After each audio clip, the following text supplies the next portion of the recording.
Kung nagtatrabaho tayo para mabuhay, huwag sana natin kalimutang mabuhay.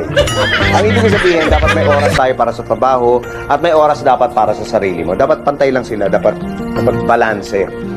Okay lang na kumayod ka ng kumayod, pero pagkatapos nun, maglaan din tayo ng panahon para magpahinga o maglibang. Kasama siyempre yung pamilya natin, pati mga kaibigan.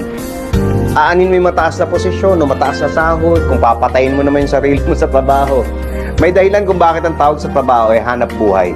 Kasi hindi ka naman dapat naghahanap ng dahilan na pwede mo ikamatay.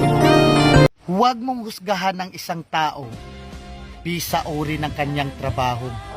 Katulong man yan, karpintero, basurero, o kahit ano pa ang trabaho, basta marangal.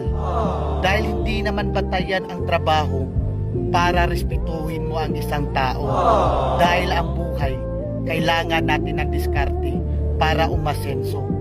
Aanin mo ang diploma kung wala kang respeto sa kapwa. Kaya tayong lahat ay pantay-pantay lang. Tayong lahat ay may karapatang tratuhin ng tama kahit walang pinag-aralan.